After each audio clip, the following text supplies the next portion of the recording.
Shalom, Assalamualaikum warahmatullahi wabarakatuh. Perkenalkan, nama saya Cecilia Uris Manimbo dengan NIM PO714203231060. Kali ini saya akan mempresentasikan dan menjelaskan materi tentang teknik RT-PCR dalam diagnosis SARS-CoV-2 secara biologi molekuler. Apa itu SARS-CoV-2? SARS-CoV-2 atau Severe Acute Respiratory Syndrome Coronavirus 2 merupakan virus penyebab penyakit coronavirus disease 2019 atau COVID-19 yang pertama kali ditemukan di Wuhan, Tiongkok pada tahun 2019.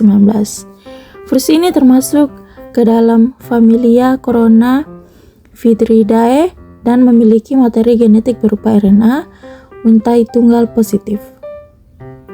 SARS-CoV-2 merupakan penyerangan sistem pernafasan manusia, mulai dari gejala ringan seperti batuk dan demam hingga gangguan pernapasan berat seperti pneumonia. Coronavirus atau CoV adalah virus RNA rantai tunggal dengan diameter 80-120 nanometer. SARS-CoV-2 adalah anggota ketujuh dari keluarga coronavirus yang menginfeksi manusia. Homologi urutan genom SARS-CoV-2 dan SARS adalah sekitar 79%. Penularan virus terjadi melalui droplet, aerosol maupun kontak langsung dengan permukaan yang terkontaminasi. Karena memiliki tingkat penyebarannya cepat, diperlukan metode diagnosis yang sensitif dan spesifik untuk mendeteksi keberadaan virus dalam tubuh. Salah satu metode yang paling banyak digunakan adalah Real-Time Reserve Transcriptase Polymerase Chain Reaction (RT-PCR) yang mampu mendeteksi RNA virus SARS-CoV-2 secara molekuler dengan tingkat akurasi tinggi. Lalu, apakah itu Real-Time Reserve Transcriptase Polymerase Chain Reaction (RT-PCR) atau Real-Time Reserve Transcriptase Polymerase Chain Reaction merupakan metode pemeriksaan biologi molekuler yang digunakan untuk mendeteksi materi genetik berupa RNA dari virus SARS-CoV-2. Metode ini bekerja mengubah RNA virus menjadi DNA complement atau complementary DNA or cDNA melalui proses reserve transcription. Kemudian DNA tersebut diamplifikasi menggunakan teknik PCR sehingga dapat terdeteksi oleh alat secara real time. Pada pemeriksaan RT-PCR, proses aplikasi disertai dengan pembacaan sinyal fluoresensi yang muncul pada setiap siklus PCR. Peningkatan fluoresensi menunjukkan adanya perbanyakan target gen virus dalam sampel. Metode RT-PCR memiliki sensitivitas dan spesifitas yang tinggi sehingga menjadi standar utama dalam diagnosis infeksi COVID-19 di laboratorium biologi molekuler. Adapun prinsip kerja RT-PCR. Prinsip kerja RT-PCR dimulai dengan isolasi atau ekstraksi RNA virus dari sampel pasien seperti swab nasofaring atau orofaring. RNA yang diperoleh kemudian diubah menjadi eDNA komplement atau cDNA menggunakan enzim reservoir transkriptase. Setelah terbentuk cDNA, proses dilanjutkan dengan aplikasi menggunakan teknik polymerase chain reaction atau PCR untuk memperbanyak target gen virus sehingga dapat dideteksi.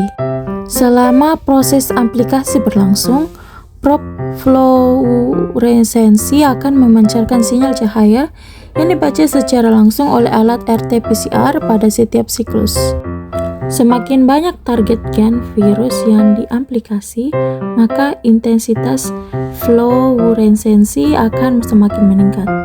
Hasil pemeriksaan ditampilkan dalam bentuk grafik aplikasi dan nilai CT atau cycle threshold yang digunakan untuk menentukan ada atau tidaknya RNA SARS-CoV-2 dalam sampel pasien. Alur pemeriksaan RT-PCR.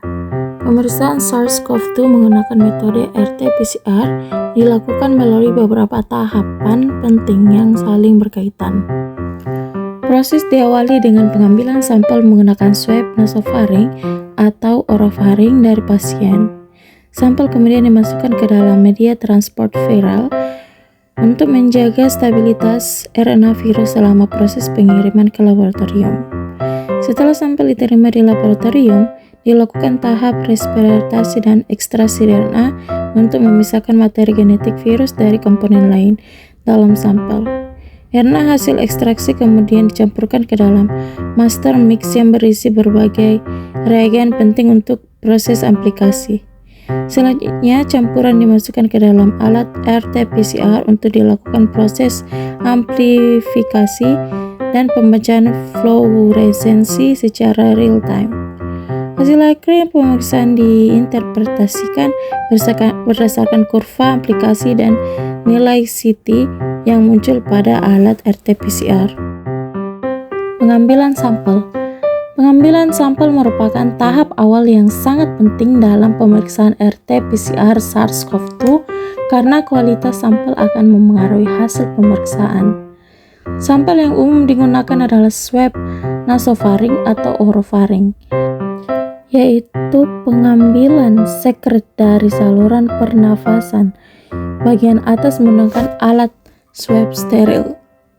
Prosedur pengambilan harus dilakukan oleh tenaga kesehatan yang terlatih dengan menggunakan alat pelindungan diri atau APD, lengkap untuk mencegah risiko penularan infeksi. Setelah sampel diambil, swab dimasukkan ke dalam tabung yang berisi viral transport medium atau FTM untuk menjaga stabilitas RNA virus selama penyimpanan dan transportasi menuju laboratorium. Penanganan sampel harus dilakukan sesuai prosedur biosafety agar tidak muncul kontaminasi maupun kerusakan RNA yang dapat mengurangi sensitivitas pemeriksaan RT-PCR. Preparasi sampel. Preparasi sampel merupakan tahap persiapan sebelum dilakukan ekstraksi RNA pada pemeriksaan RT-PCR SARS-CoV-2. Tahap ini bertujuan untuk memastikan sampel siap diproses serta meminimalkan risiko kontaminasi yang dapat memengaruhi hasil pemeriksaan. Preparasi biasanya dilakukan di dalam biosafety cabinet untuk menjaga keamanan petugas lab dan mencegah penyebaran aerosol infeksius. Pada tahap ini dilakukan pemeriksaan identitas sampel, homogenisasi sampel, serta penyiapan alat dan bahan yang akan digunakan dalam proses ekstraksi RNA. Seluruh prosedur hanya dilakukan menggunakan APD lengkap dan alat steril dan agar kualitas RNA virus tetap terjaga. Preparasi sampel yang baik sangat penting untuk memperoleh hasil RT-PCR yang akurat dan valid. Ekstraksi RNA. Ekstraksi RNA merupakan proses pemeriksaan dan pemurnian materi genetik RNA virus SARS-CoV-2 dari sampel pasien. Tahapan ini sangat penting karena RNA diperoleh akan digunakan sebagai target utama dalam proses amplifikasi RT-PCR. Tujuan ekstraksi adalah menghilangkan protein enzim dan zat promotor lain yang dapat menghambat reaksi PCR sehingga diperoleh RNA yang murni dan berkualitas baik. Proses ekstraksi dilakukan menggunakan reagen khusus yang mampu dianalisiskan virus dan melepaskan RNA. Setelah itu RNA dipisahkan melalui beberapa tahap seperti binding, washing, and elusi. RNA hasil ekstraksi kemudian disimpan dalam kondisi tertentu sebelum digunakan pada tahap pembuatan master mix dan implikasi RT-PCR. Kualitas RNA yang sangat baik memengaruhi sensitivitas dan akurasi hasil pemeriksaan SARS-CoV-2. Tahap ekstraksi RNA dimulai dengan proses lisis yaitu menghancurkan membran virus menggunakan larutan lisis agar RNA virus dapat dikeluarkan dari partikel virus. Pada tahap ini juga digunakan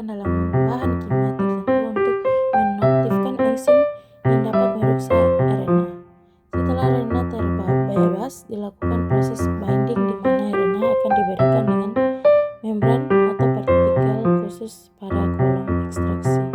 Selanjutnya dilakukan tahap wicing atau pencucian untuk menghilangkan sisa protein, garam, dan zat pengotor lainnya yang dapat mengganggu proses RT-PCR.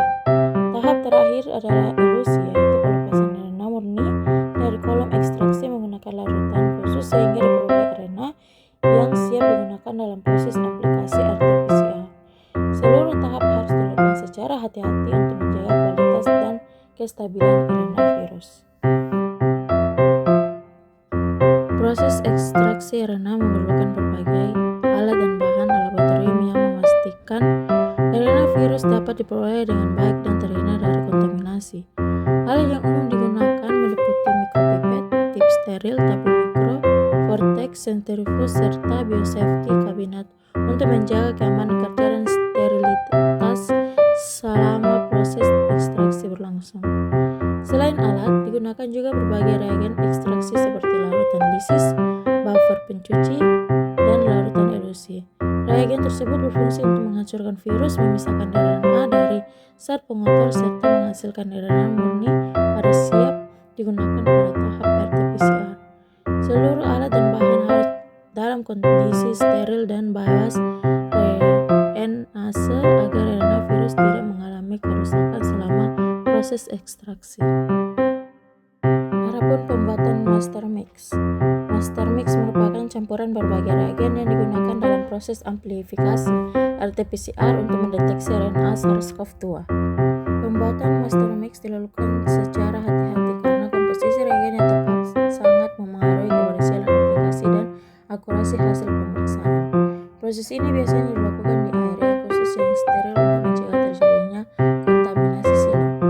Komponen utama dalam master mix meliputi primer, probe, enzim reservoir, transkriptase, DNA polimerase, buffer reaksi, serta nuklease free water. Primer berlangsung mengenali target gen virus, sedangkan probe menghasilkan sinyal fluoresensi yang akan dibaca oleh alat RT-PCR. Setelah master mix selesai dibuat, RNA hasil ekstraksi ditambahkan ke dalam campuran sebelum dimasukkan ke alat RT-PCR untuk proses aplikasinya. Adapun fungsi komponen master mix. Setiap komponen dalam master mix memiliki fungsi penting dalam proses aplikasi RT-PCR. Primer berfungsi mengenali dan menempel pada target gen SARS-CoV-2 sehingga proses aplikasi dapat berlangsung secara spesifik. Probe merupakan penanda fluoresensi yang akan memancarkan sinyal cahaya saat target gen berhasil diamplifikasi, dan sinyal tersebut akan dibaca oleh alat RT-PCR secara real time. Enzim reservoir transkriptase berfungsi mengubah RNA virus menjadi DNA komplemen cDNA, sedangkan enzim target selama proses PCR berlangsung. Selain itu, buffer reaksi menjaga kondisi pH dan kestabilan reaksi. Sementara nuklease free water digunakan sebagai pelarut untuk menjaga kemurnian campuran reagen kombinasi. Seluruh komponen tersebut kemungkinan proses aplikasi berjalan optimal dan menghasilkan deteksi SARS-CoV-2 yang akurat. Adapun proses aplikasi RT-PCR. Proses aplikasi RT-PCR merupakan tahap perbanyakan target gen SARS-CoV-2 agar dapat terdeteksi oleh alat. Tahap pertama adalah surface transcription, yaitu perubahan RNA virus menjadi DNA komplemen menggunakan enzim reservoir transkriptase. Setelah pembentukan cDNA, proses dilakukan dengan siklus PCR yang terdiri dari denaturasi, annealing, dan extension. Pada tahap denaturasi, rantai DNA dipisahkan menjadi dua rantai tunggal akibat suhu tinggi. Selanjutnya pada tahap annealing, primer akan menempel pada target gen virus sesuai urutan basa yang spesifik. Tahap extension dilakukan ketika enzim DNA polimerase memperpanjang rantai DNA baru sehingga jumlah target gen meningkat pada setiap siklus. Selama aplikasi berlangsung, probe fluoresensi akan menghasilkan sinyal yang dibaca secara real time oleh alat RT-PCR dan ditampilkan dalam bentuk grafik aplikasi. Alat dan bahan RT-PCR. Alat RT-PCR merupakan instrumen utama yang digunakan untuk mendeteksi dan mengaplikasi materi genetik SARS-CoV-2 secara otomatis. Alat ini bekerja dengan mengatur perubahan suhu selama proses PCR serta membaca sinyal fluoresensi yang dihasilkan selama aplikasi berlangsung. Pembacaan dilakukan secara real-time sehingga perkembangan aplikasi target gen dapat dipantau pada setiap siklus PCR. RT-PCR dilengkapi dengan sistem deteksi optik yang mampu mengukur intensitas fluoresensi dari probe yang memberikan dengan target gen virus. Hasil pemeriksaan akan ditampilkan dalam bentuk grafik aplikasi dan nilai CT. Cycle threshold. Penggunaan alat RT-PCR memungkinkan pemeriksaan SARS-CoV-2 dilakukan dengan sensitivitas dan spesifitas yang tinggi, sehingga hasil diagnosis menjadi lebih akurat dan cepat. Grafik aplikasi RT-PCR. Grafik ini merupakan hasil pembacaan sinyal fluoresensi selama proses aplikasi berlangsung. Grafik ini menunjukkan hubungan antara jumlah siklus PCR dengan intensitas fluoresensi yang dihasilkan dari aplikasi target gen SARS-CoV-2. Pada sampel positif, kurva aplikasi akan meningkat secara signifikan dan melewati garis ambang batas atau threshold setelah beberapa siklus PCR. Sebaliknya, pada sampel negatif tidak terjadi peningkatan fluoresensi yang berarti kurva tidak melewati garis threshold. Grafik aplikasi digunakan untuk menentukan nilai CT atau cycle threshold, yaitu titik ketika sinyal fluoresensi mulai terdeteksi oleh alat. Bentuk kurva dan nilai CT menjadi dasar penting dalam interpretasi hasil pemeriksaan RT-PCR SARS-CoV-2. Lalu kita masuk pada apa itu nilai CT. Nilai CT atau cycle threshold merupakan jumlah siklus pada proses RT-PCR ketika sinyal fluoresensi mulai melewati batas ambang atau threshold dan dapat terdeteksi oleh alat. Nilai ini digunakan untuk menunjukkan keberadaan RNA virus SARS-CoV-2 dalam sampel pasien. Semakin cepat sinyal fluoresensi muncul, maka semakin rendah nilai CT yang diperoleh. Nilai CT berhubungan dengan jumlah materi genetik virus dan viral load dalam sampel. CT yang rendah menunjukkan jumlah virus yang sangat tinggi karena target gen terdeteksi dalam sedikit siklus amplifikasi. Sebaliknya, CT yang tinggi menunjukkan jumlah virus yang lebih sedikit sehingga memerlukan lebih banyak siklus untuk mencapai threshold. Oleh karena itu, nilai CT menjadi salah satu parameter penting dalam interpretasi hasil pemeriksaan RT-PCR SARS-CoV-2. Nah, adapun interpretasi hasil atau nilai CT. Interpretasi nilai CT dilakukan untuk menentukan hasil pemeriksaan RT-PCR SARS-CoV-2 berdasarkan jumlah siklus amplifikasi yang terdeteksi. Nilai CT RNA menunjukkan bahwa RNA virus terdapat dalam jumlah tinggi di dalam sampel sehingga target gen terdeteksi lebih cepat. Sebaliknya, nilai CT yang tinggi menunjukkan jumlah RNA virus lebih sedikit karena memerlukan lebih banyak siklus untuk menghasilkan sinyal fluoresensi yang melewati batas threshold.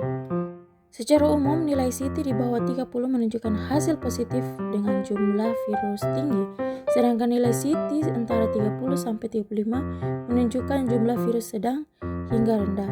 Nilai CT di atas 35 biasanya menunjukkan hasil atau jumlah virus yang sangat rendah dan pada beberapa kondisi memerlukan pemeriksaan ulang atau konfirmasi tambahan. Jika tidak terbentuk kurva aplikasi dan tidak muncul nilai CT, maka hasil pemeriksaan dinyatakan negatif terhadap SARS-CoV-2. Adapun faktor yang memengaruhi hasil RT-PCR. Hasil pemeriksaan RT-PCR SARS-CoV-2 dapat dipengaruhi oleh berbagai faktor, mulai dari tahapan pengambilan sampel hingga proses analisis hasil. Kualitas pengambilan swab yang kurang optimal dapat menyebabkan jumlah RNA virus yang diperoleh sedikit, sehingga memengaruhi sensitivitas pemeriksaan. Selain itu, penyimpanan dan transportasi sampel yang tidak sesuai dalam menyebabkan kerusakan RNA virus karena RNA bersifat mudah terdegradasi.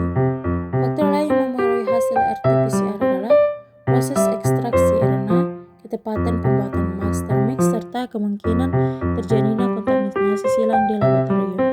Kesalahan teknis pada alat RT-PCR atau penggunaan reagen yang tidak sesuai juga dapat menyebabkan hasil menjadi tidak valid. Oleh karena itu, seluruh tahapan pemeriksaan harus dilakukan sesuai prosedur standar operasional untuk memperoleh hasil yang akurat dan dapat dipercaya. Adapun kesimpulan, RT-PCR merupakan metode biologi molekuler yang digunakan untuk mendeteksi RNA virus SARS-CoV-2 dengan sensitivitas dan spesifitas yang tinggi. Pemeriksaan ini dilakukan melalui beberapa tahapan penting, yaitu pengambilan dan preparasi sampel, ekstraksi RNA, pembuatan master mix, proses aplikasi pada alat RT-PCR, sehingga interpretasi hasil berdasarkan grafik aplikasi dan nilai CT. Nilai CT atau cycle threshold menjadi parameter penting dalam menentukan keberadaan dan jumlah RNA virus dalam sampel. Semakin rendah nilai CT, maka semakin tinggi jumlah virus yang terdeteksi. Oleh karena itu, ketepatan prosedur pemeriksaan dan penerapan biosafety laboratorium sangat dipengaruhi terhadap akurasi dan validasi hasil RT-PCR SARS-CoV-2. Nah, itulah tadi penjelasan tentang teknik RT-PCR dalam mendiagnosis SARS-CoV-2 secara biologi molekuler. Kurang dan lebihnya mohon dimaafkan. Wassalamualaikum warahmatullahi wabarakatuh. Shalom.